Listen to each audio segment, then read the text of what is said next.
Just wondering how autism shows up for you. You seem very articulate and self-aware and have deep empathy. I'm wondering if you perhaps have the Infj HSP CPTSD combo that can look and feel a bit like autism and or ADHD, but when we get our nervous system regulated and our attachment traumas healed, we would not qualify for an autism diagnosis.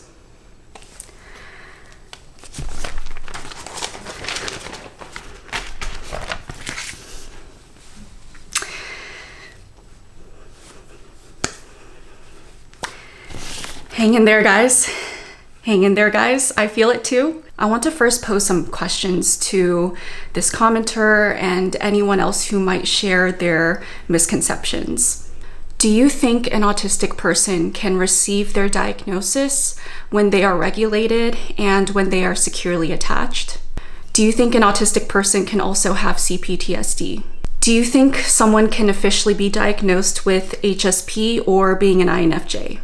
Last question is, do you think there's more than one ways to be articulate, self-aware, and empathetic? I just want to first make it abundantly clear that this video today is not about feeling anger and wanting to go attack this person. If your response is to want to go try to find this comment and respond to this person, don't even bother. I've already deleted it. I want to foster an environment that expands on the conversation of autism rather than just getting stuck in the cycle of having the same old conversations again and again and again. I don't think this person left this comment with malicious intent. I genuinely think that this was coming from a good place, but it doesn't mean that it's still not harmful. I ultimately see this as an opportunity, and so therefore I'm going to take it. I really just want to come onto this video today with a level head, go through every single point that they made in their comments in painful amounts of detail and dispel them. Ultimately, I think this conversation could be productive so long as this person or anyone else like them are open to listening, considering, and understanding. But with that being said, let's get into all of the points. All right, so let's start with you seem very articulate, self-aware, and have deep empathy. I want to first start off by saying that autism is a spectrum. It's not a scale of less severe autism all the way to the most severe autism. It's just a spectrum, which is a circle of a bunch of autistic characteristics, and a person and their autistic characteristics can fall on all ends of the spectrum. So it's really belittling to think of autism in terms of that scale, because then you're making a lot of implications that most of the time aren't true. So if there is an autistic individual that is non-speaking, for example, a lot of people would like to assume that this person isn't articulate, isn't intelligent, and that may not be true at all. Most of the time it isn't. Some of the most intelligent and articulate people that I've ever met are non-speaking autistics. And I've seen a lot of non-speaking autistics in some ways be more intelligent than speaking people, period. I also want to say that it's really important to keep in mind that data and science are still catching up to understanding the full scope of what autism means. And so during times like that, when we're constantly discovering more research, discovering more data, we have to exist in that gray area of knowing the foundation that was set up until now, while also being open to learning from autistic folks who are wanting to speak on their experience, who are wanting to educate you on your misconceptions, to be open to learning from them and listening to them, while also being mindful of doing your own research. Ultimately, you're drafting up your own perspectives from multiple sources rather than just one. At the end of the day, I think it's okay to not have a black and white opinion, but to just have an ever expanding opinion that's always growing and always changing with new information, right? So I want to go into this concept that a person cannot be autistic if they are articulate.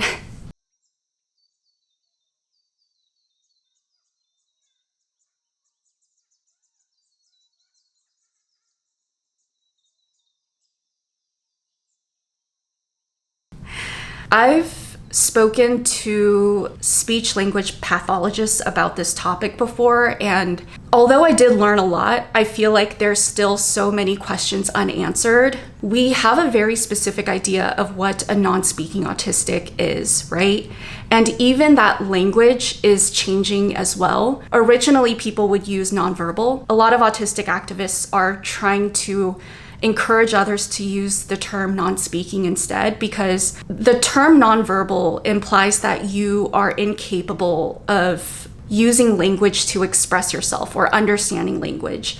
And that may not be the case. Just because someone isn't talking with their physical mouth doesn't mean that they are incapable of processing language. There are non-speaking individuals out there who could still read, who could still write very fluently, who could still express, but they just, for whatever reason and how their spectrum presents for them, they do not speak verbally, physically with their mouths. And even within that, there's a lot of nuance there. So there's autistic folks who grow up being a non-speaking autistic for, let's say, however many years of their life. And then slowly they begin to integrate speaking with their mouths physically. And sometimes they go through bouts where they go back to being non-speaking and then being minimally speaking, things like that. When I've spoken to speech language pathologists about this, and I ask them the questions as to why does this happen? What affects this aspect of a person and how they're able to articulate? A consensus that they give me is that it's idiopathic. In school, they learn the mechanisms of a non-speaking person and how to teach them language, things like that, but they don't necessarily understand the why behind it. They don't understand why autistic individuals are non-speaking or minimally speaking. They don't understand why a non-speaking autistic can sometimes get themselves to speak. And they don't understand why certain situations would elicit them to speak or not speak. They just understand that this person doesn't speak, and therefore, how do we teach them to still process language? Things like that. And so I think that's something really interesting to keep in mind here, is that even people who have degrees, who went to school to study language and know all of the mechanisms behind language and how that correlates to us as people, even they don't really understand the full scope of what's going on when a person is struggling with language processing or not being able to verbalize. The next thing I want to bring up is this idea that autistic folks cannot be self-aware. I feel like when it comes to conversations like self-awareness and empathy, it's important to keep in mind that there's more than one ways to exhibit a characteristic. If you call a person caring, right, there's so many ways to show that you care, to show that you love someone. For some people, showing someone else that they care is saying I love you and to compliment them all the time. For other people, it's to give a lot of physical affection and affirmations. For other people, it's just about doing acts of service for them. I think the same concept applies to characteristics like self-awareness and empathy. And a big issue that a lot of autistics face is that we exhibit these sort of characteristics differently than what we're used to seeing, but it doesn't mean that there's an absence of those characteristics or the inability to exhibit those characteristics. It's just a matter of trying to understand, how does this autistic person present self-awareness or present empathy? For example, I feel like I am extremely self-aware. This is feedback that I have also gotten from my loved ones throughout my life. But my self-awareness doesn't present like other people. And it usually takes people some time to realize that I am actually very self-aware, right? My self-awareness doesn't mean that I necessarily think less of myself. I could understand that I have flaws. I can understand what I need to work on without necessarily beating myself up over it. For other people, self-awareness might just look like beating themselves up all the time and thinking that they're the worst person in the world and being extremely ashamed of themselves. For other people, being self-aware might be making self-deprecating jokes all the time and not really doing anything about it, right? Self-awareness is just knowledge of yourself. But the response to that, the action that follows after that, is going to be different for everyone. Some people may not have a response. Some people may have a response. And having a response or not having a response could be positive or negative. And again, for me, just because I'm self-aware and I understand that there are certain things I need to work on or certain flaws, it doesn't necessarily mean I know what to do about it. So there's many times where, especially in group settings, social settings, I may realize that I'm not really conversating with the group as smoothly as I would want to. I can understand how I'm being perceived socially, but I may not know how to therefore respond appropriately and have smoother conversations, right? Depending on who you are, what your spectrum looks like, you will have different experiences with that. Now let's talk about empathy and the concept of double empathy. Dr. Milton coined the double empathy problem as a fundamental emotional miscommunication that occurs when speaking with someone outside of your own in-group or communication style. For autistic people, the double empathy problem makes emotional perception of neurotypical people harder and vice versa. If you exhibit empathy in any other way that's outside of that norm, people would assume that you're not empathetic, right?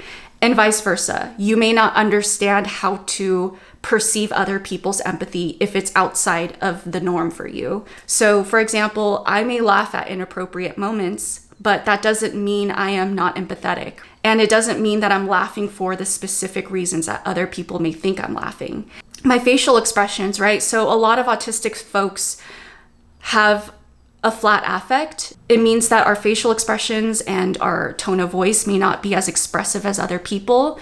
So if I'm really angry, I'll still look and sound this way. Either way, I feel like people have a hard time being able to read and understand what emotions I'm going through because of my flat affect.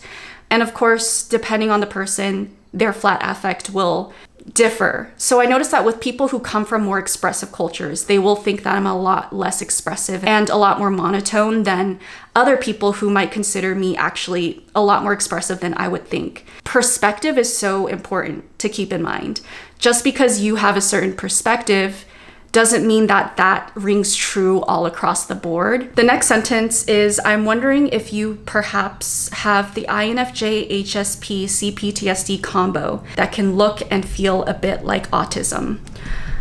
The first thing I want to say to that is you cannot be diagnosed as an HSP or INFJ. For those of you who don't know what HSP is, it's an acronym for highly sensitive person. I feel like it's somewhat offensive when a person is genuinely comparing autism to INFJ and HSP. I feel like there's nuance there, right? Because I've on my channel before have talked about the similarities between autism and INFJ, autism and the Enneagram personality type, autism and HSP. Although I like to use these terminologies as a way to explore concepts and introspect, I feel like it's really necessary to distinguish the difference between a concept that is a tool to be used for yourself versus an actual clinical diagnosis. I feel like the person in this comment is equating being HSP and INFJ as holding equal weight, if that makes sense. And that's when I feel like ideologies like that veer over the line into the realm of being unhelpful and invalidating. I don't know where people get this concept that autism is just this personality trait. It's easy for people to somehow get diagnosed, and everyone's getting diagnosed nowadays. I genuinely don't know where that comes from, because getting diagnosed with autism is a very extensive process that not a lot of people are able to go through. You know, it's not only very expensive, so it costs a person usually a couple $1,000s to go through, but the assessment itself, depending on where you go to, is hours long, if not days long. And it involves multiple professionals. It involves you. It involves your loved ones. It's not just this easy phone call that you have with someone that takes an hour and all of a sudden you walk away with an autism diagnosis. You take multiple tests. You get interviewed for hours. They even evaluate your body and your coordination, your eye movement, the way that your hands are moving, things like that. Because I get comments like this all the time where people say, you seem, insert any sort of positive characteristic. Are you sure you're autistic? do people not understand that a neuropsychologist is the person who spent hours not only assessing me, but using his knowledge and experience to determine with the results and the interview and everything else that I am autistic? And that's how they diagnosed me. You know what I'm saying? Like, do people think that they know more than that professional that went to school for many, many years to get their degree to be able to do that job? Like, I just don't understand where the thought process is. I mean, I understand it, but it just is so shallow and ignorant that it's hard for me to fully fathom it without feeling, I don't know, just a little bit frustrated, right? Because it just doesn't make logical sense. I feel like people sometimes get so detached from reality in a sense that they don't realize that there's actual systems and processes that happen and are in place to make getting assessments and getting diagnosed very, very difficult, if not very impossible. And so when someone does end up on the other end of the tunnel with that diagnosis, you really should not be questioning it at that point. Like, there's so many people who go through the process and aren't able to get diagnosed. There's so many people who can't even go through the process because they can't afford it. So please, for the love of whatever you believe in, stop questioning people's diagnosis.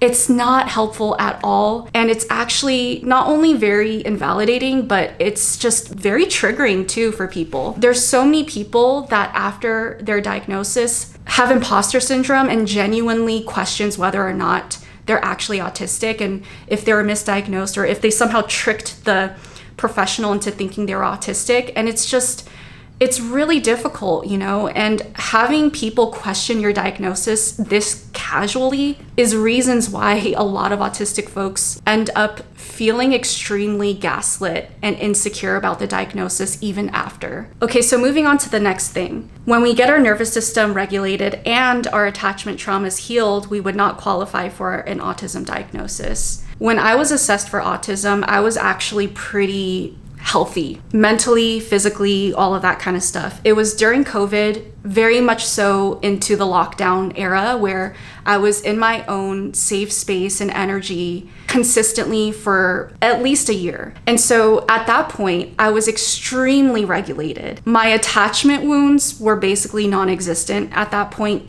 I was very, very healthy. I was operating for the first time in my life from a healthy place. And let me blow your mind really quick. That is when my autistic traits started to come out. This misconception is so far from the truth, because for a lot of autistic folks, especially who are high maskers, their nervous system is dysregulated because they're hiding their autism and masking their autistic traits and ignoring their autistic needs.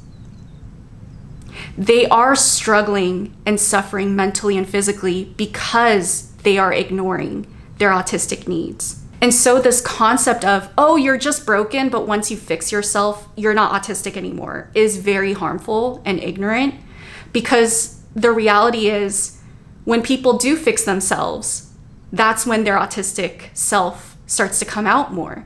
Because a part of being more autistic is you're doing what you need to do to regulate yourself. And a lot of those behaviors are autistic behaviors, like stimming.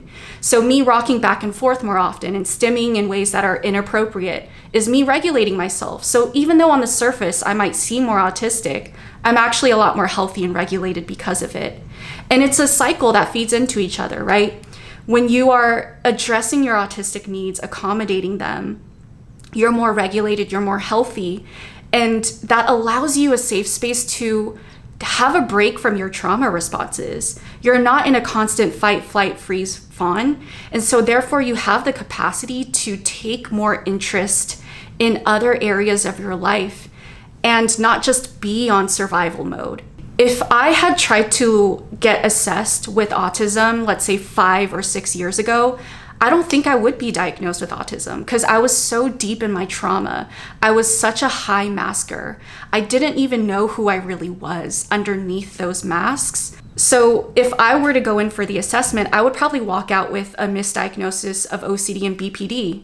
But because I was in such a healthy place and that was so consistent for so many years, me going in for the autism assessment was me actually going in more authentic to Irene And so therefore, I was able to get a more accurate, authentic diagnosis because of it. So this concept of the only reason why you got diagnosed was because your nervous system was dysregulated and you had attachment wounds is just, even if you may not be trying to imply these things, what you are saying when you have ideologies like this is you cannot be autistic if you are healthy. Autistic people are broken and dysfunctional. So if you are functional and healthy, then that means you're not autistic anymore. You see the issues with that, right? When we start to associate all of these broken and negative traits with autism. And so if anyone exhibits any positive traits, it's almost like we question whether or not they can be autistic. And this even extends outside to superficial appearances, right? There's a really ignorant misconception that if a person looks stereotypically attractive, people question whether or not they're able to be autistic. The implication there is autistic people are all ugly. And if you're not ugly, then you can't be autistic. What I really want to offer to you guys is please stop approaching understanding other people with your preconceived notions and biases. It's so unhelpful, and it almost in a way blinds you from being able to accurately understand another person. If you have an autistic person in your life, or you're watching an autistic person online like me, just observe me, right? Observe me for who I am. Take in the information as I give it to you, and let that build out the picture of who I am and how my spectrum looks. Don't compare me to what your preconceived notions of autism is, because you're gonna do what you did now and just spiral into the thought of, okay, Irene doesn't match up with all of these autistic biases that I have, so therefore I don't think she's autistic. It ultimately doesn't allow people to exist authentically. Allow people to exist as they are and actually try to understand them for who they are. When I see people have nonsensical logic like this, I like to ask a lot of inverse questions. Questions like, do you think that all neurotypical non-autistic people are empathetic and healthy? Because the answer is no, right? There's a lot of non-autistic people out there who are not able to empathize, who are not self-aware, who are dysfunctional, who are mentally ill too, right? Just like how there's a lot of autistic folks out there who are healthy. Autism shouldn't automatically equate to negative, and non-autistic means positive, and vice versa. It's a neutral thing, and a person probably, regardless of their neurotype, has positive and negative traits, right? And likewise, going back to their concept of you are articulate, are you sure you're autistic? Ask yourself, what do you think being articulate means? If I were to read the objective definition of articulate, it is a person that has or shows the ability to speak fluently and coherently. So with that definition, right, do people not think that a person that is deaf or mute is articulate then if they can't speak? Do people automatically think that a non-speaking or non-verbal person is incapable of being articulate?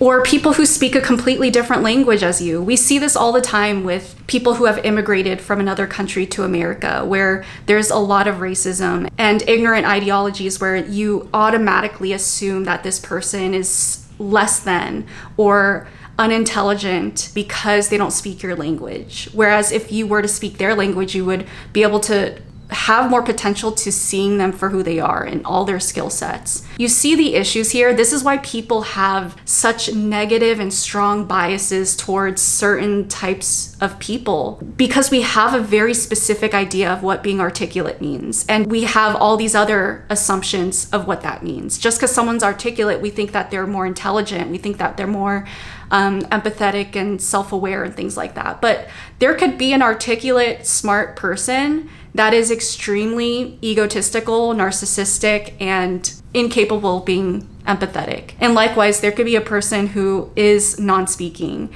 or who is deaf, who is mute, who have other ways that articulate and have other ways to show empathy and love and self-awareness. But because we don't communicate in their way, we're unable to see them for who they are. And that's not fair. It's outdated, it's unhelpful, it's not accurate. Try your best to expand your understanding and deepen your knowledge of other people and autism. But yes, I think I talked through everything that I needed to on today's video and on this topic. At the end of the day, all I really ask of us all is to just stay curious, respect each other, and be committed to trying to understand other people to the best of our abilities, to offer yourself that same sort of effort. I hope me going through all of these points and trying my best to dispel your misconceptions has helped you deepen your understanding. If any of you autistic folks have other people in your life who misunderstand you in the same ways or similar ways,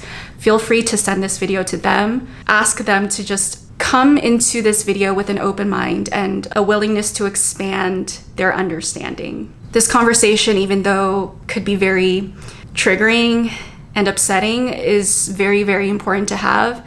And the reality is we're gonna have to have this conversation again and again for the next many years. And that's just the reality. I probably will make a video in the future about ways that we could educate others and our loved ones without doing emotional labor for them, and how to have that sort of relationship and boundaries and things like that. But be patient with yourself, be patient with each other. Make sure you take some time to regulate yourselves today.